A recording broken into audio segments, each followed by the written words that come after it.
राजा खनित्र की अनोखी भावना।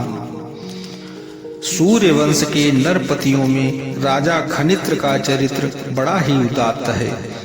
खनित्र बड़े ही शांत, सत्यवादी, सूरवीर, समस्त प्राणियों के हित में तत्पर रहने वाले, स्वधर्म परायण, वृद्ध सेवी, अनेक शास्त्रों के विद्वान, वक्ता, विनयशील, अस्त्र शस्त्रों के ज्ञाता, डींग न हाँकने वाले और सब लोगों के प्रिय थे।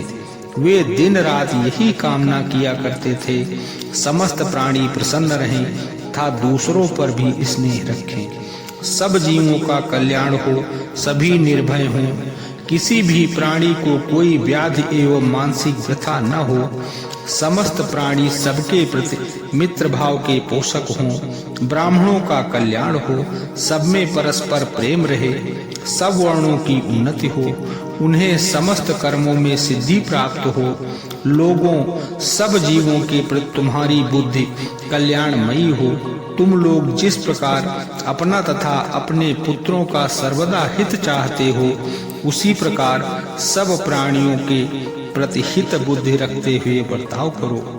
यह तुम्हारे लिए अत्यंत हित की बात है।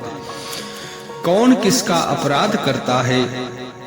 यदि कोई मूढ़ किसी का थोड़ा भी अहित करता है तो उसे निश्चय ही उसका फल भोगना पड़ेगा, क्योंकि फल सदा कर्ता को ही मिला करता है।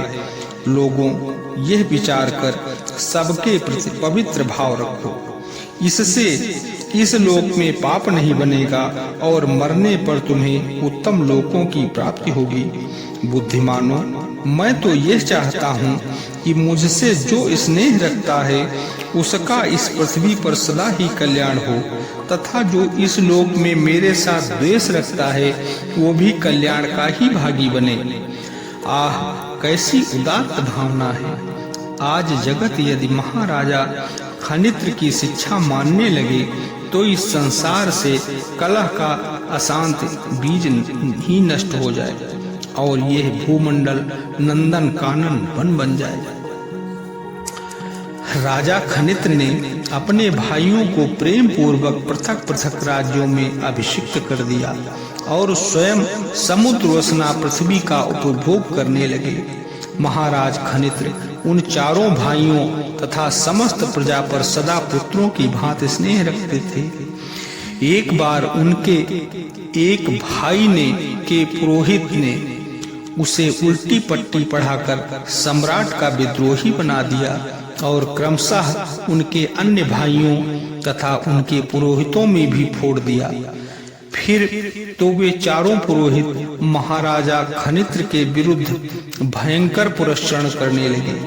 उनके इस अभिचारिक कर्म से 4 कृत्याएं उत्पन्न हुई।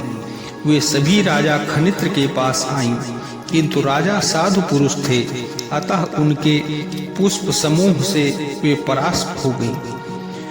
उनके पुण्य समूह से वे परास्त हो गईं और लौटकर उन दुष्टात्मा पुरोहितों पर ही टूट पड़ी तथा उन्हें जलाकर भस्म कर डाला। खनित्र को जब इस बात का पता लगा तो उन्हें अपने बच जाने का हर्ष न होकर उन ब्राह्मणों की मृत्यु पर दुख हुआ।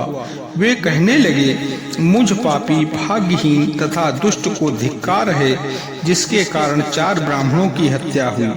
मेरे राज्य को धिक्कार तथा महान राजाओं के कुल में जन्म लेने को भी धिक्कार है, क्योंकि मैं ब्राह्मण के विनाश का कारण बना।